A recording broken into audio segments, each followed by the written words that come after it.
21일 경북 일부 지역에 대설주의보가 발령돼 곳곳에 많은 눈이 내렸습니다. 도로가 얼어붙으면서 교통사고 수십 건이 발생하는가 하면 도로 통제도 잇따랐습니다. 봉화에서 잇따라 발견된 멧돼지 사체에서 아프리카 돼지열병 감염이 확인됐습니다. 경북도와 봉화군은 주변 양돈 농가에 울타리를 설치하고 방제 물품을 지급하는 등 차단 방역에 나섰습니다. 한국의 탈춤이 유네스코 인류 무형유산으로 등재된 가운데 풍자와 해양, 희로애락을 담은 탈춤의 맥이 끊기지 않도록 그 원형을 이어가는 사람들을 만나봤습니다. 대구형 택시 호출앱인 대구로 택시가 22일부터 본격 서비스에 들어갑니다.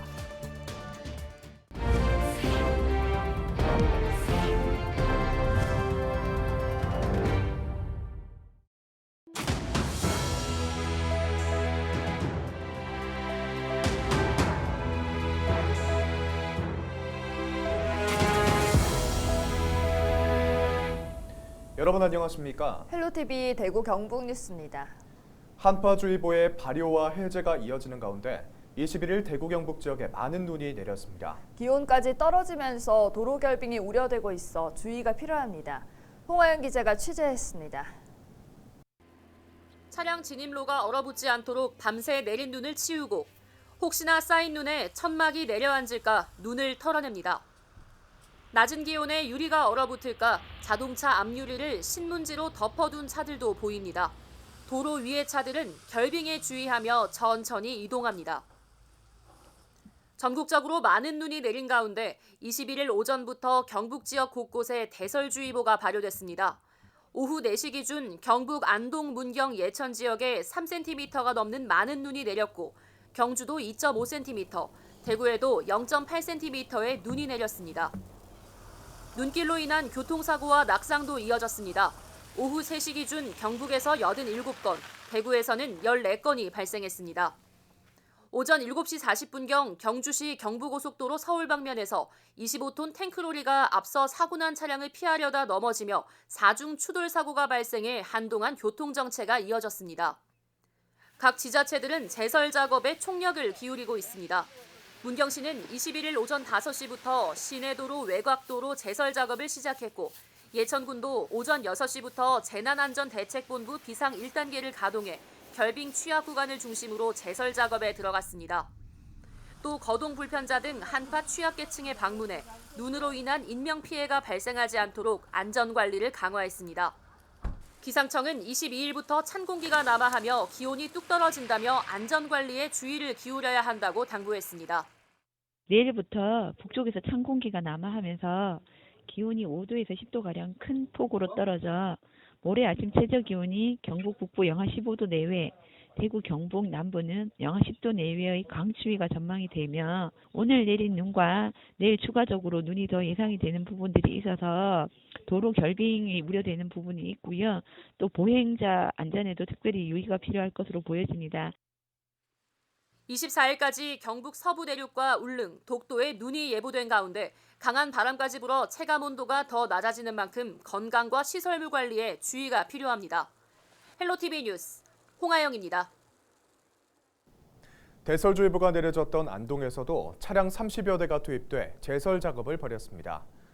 안동시는 21일 새벽부터 덤프트럭과 굴착기 등 시 보유 차량 14대를 투입해 시내 구간과 도청 구간에 1차 제설 작업을 펼쳤습니다. 읍면동 지역은 1톤 트럭 24대를 투입해 제설제를 살포하고 마을 진입로와 연결도로는 트랙터 등을 활용해 긴급 제설에 나섰습니다. 봉화군에서 아프리카 돼지열병에 걸린 멧돼지 사체가 잇따라 발견됐습니다. 경북 지역에서 고병원성 조류 인플루엔자에 이어 아프리카 돼지 열병도 연이어 발생하며 겨울철 가축 방역에 비상이 걸렸습니다. 서희동 기자입니다. 경북 봉화군 석포면 석포리의 야산에서 아프리카 돼지 열병, 즉 ASF에 감염된 멧돼지 사체가 잇따라 발견됐습니다.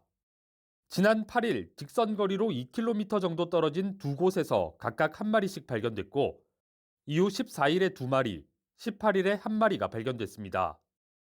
봉화군의 양돈 농가는 25곳으로 모두 4만 4천여 마리의 돼지를 사육하고 있는데 다행히 이번에 멧돼지 사체가 발견된 곳 반경 10km 주변에는 양돈 농가가 한 곳도 없는 것으로 나타났습니다. 경북도와 봉화군은 혹시 모를 감염에 대비해 주변 농가에 울타리를 설치하고 가축 전염병 방제 물품을 지급하는 등 차단 방역에 나섰습니다. 봉화군에서는 보유 중인 생석회 500포와 야생동물 기피제 100kg, 소독약품 2,500리터를 긴급하게 배부하였고 현수막 25면을 제작하여 농장 입구에 개첨하여 아프리카 돼지열병 방역 수칙을 준수토록 당부하고 있습니다.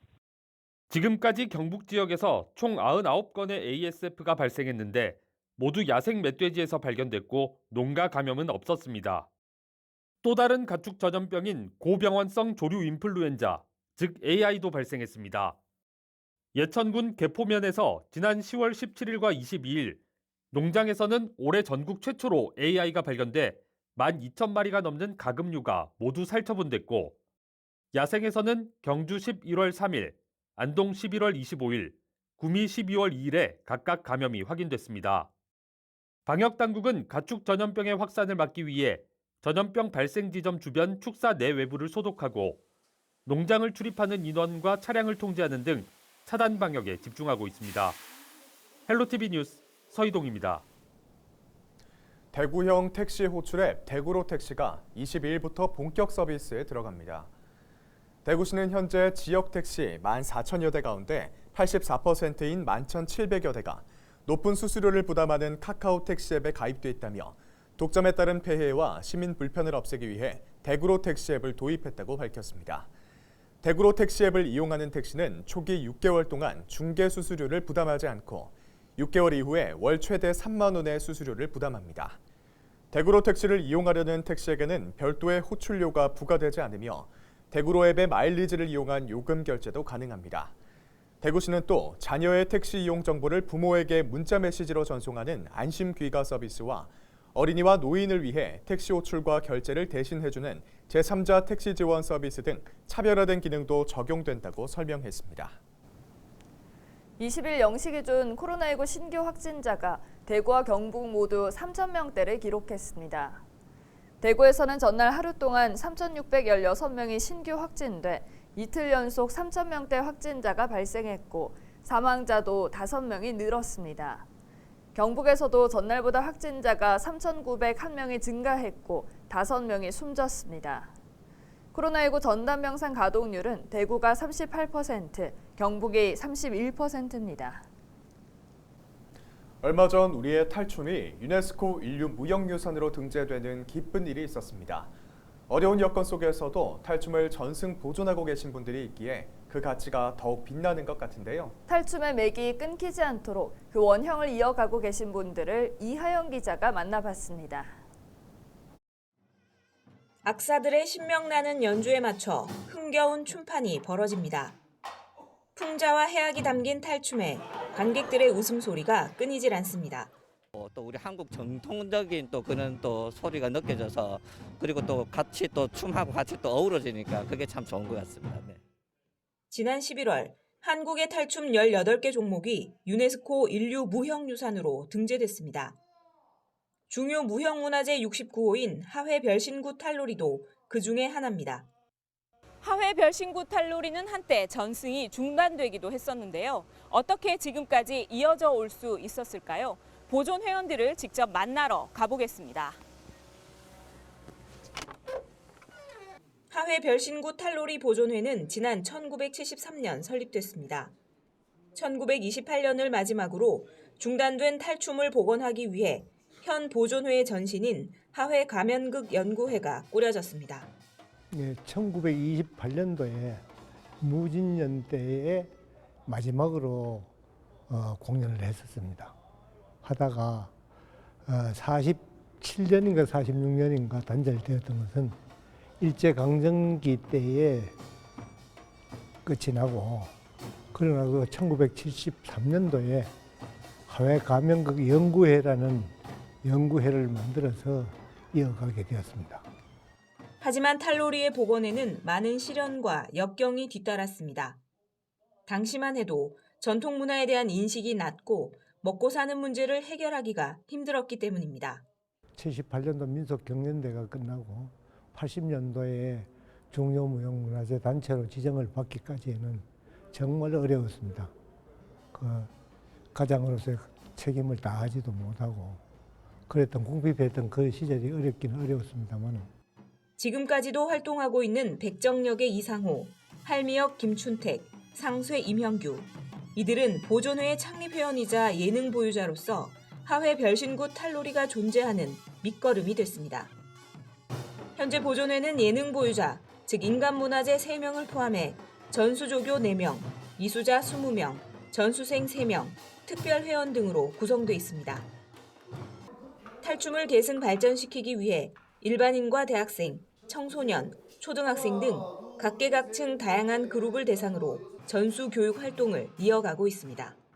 저는 이제 선생님들한테 받았던 거를 이제 끊기지 않기 위해서 이제 제가 아이들한테 뭐 가르쳐 주면 이제 그 뒤에 아이들이 이제 또 이제 저처럼 이제 해주면서 이제 애들 가르쳐 주지 않을까 이 생각을 해서 힘들다는 건 못 느끼고 있고요. 존경스럽고 나중에 여기서 직접 공연을 하고 싶습니다. 시대가 변하고 세대가 바뀌어도 통하는 풍자와 해학. 탈춤을 사랑하는 이들의 꾸준한 노력과 헌신이 유네스코 인류 무형유산 등재로 이어졌습니다. 수백 년 동안 민중들의 희노애락과 함께해온 우리의 탈춤이 세계 속으로 뻗어갈 수 있기를 기대해봅니다. 기자가 간다, 이하영입니다.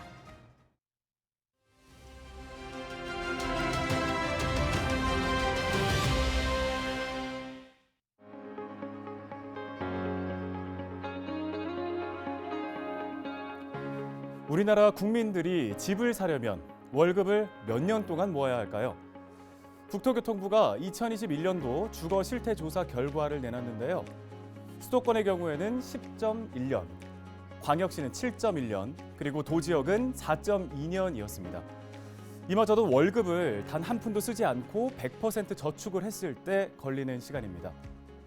그렇다면 국민들이 가장 필요하다고 느끼는 주거지원 정책은 무엇이었을까요? 자가가구와 전세가구 모두 자금 대출이었습니다. 특히 이번 실태조사에서 주목할 부분은 청년 가구의 주거 상황인데요. 최저 주거 기준을 미달하는 청년 가구의 비율은 7.9%, 일반 가구 4.5%보다 훨씬 높았습니다. 청년 가구가 실제 자가를 보유하는 비율은 13.8%, 이 역시도 일반 가구 57.3%에 비해서 턱없이 낮은 수준이었습니다. 이런 현실과는 달리 청년 가구의 81.4%는 내 집을 보유해야 한다고 응답했는데요. 청년 가구의 내 집 마련 지원이 필요한 이유겠죠. 사실 청년 주거 문제는 어제 오늘 일은 아닙니다. 주거 문제는 결혼과 출산, 또 일자리 문제와도 이어지는데 국토교통부의 주거 실태조사의 취지대로 실효성 있는 주택정책 수립이 이어져야겠습니다. 데일리 브리핑이었습니다.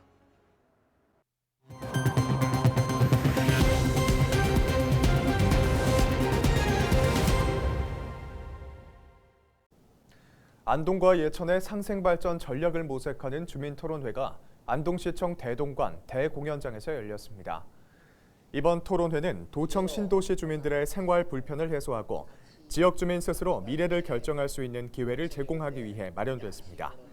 권기창 안동시장은 이 자리에서 안동과 예천의 행정구역 통합의 필요성을 설명하고 두 도시가 손을 맞잡아야 경북의 성장 거점 도시로 새로운 발전축을 만들어갈 수 있다고 강조했습니다. 낙동강 상류댐 물을 대구로 공급하는 최적의 방안을 마련하기 위한 용역에 착수했습니다.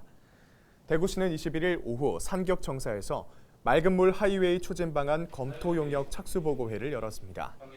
이번 용역을 통해 안동댐과 이마댐 물을 공급하기 위한 기술적 경제적 타당성을 검토하고 대체 수자원 개발 등 안정성 확보 방안을 마련할 계획입니다. 또 내년 말까지 대구시 물 수요 공급 정책을 종합적으로 검토해 대구 시민을 위한 깨끗하고 안전한 물 공급 체계 방향성을 제시한다는 방침입니다.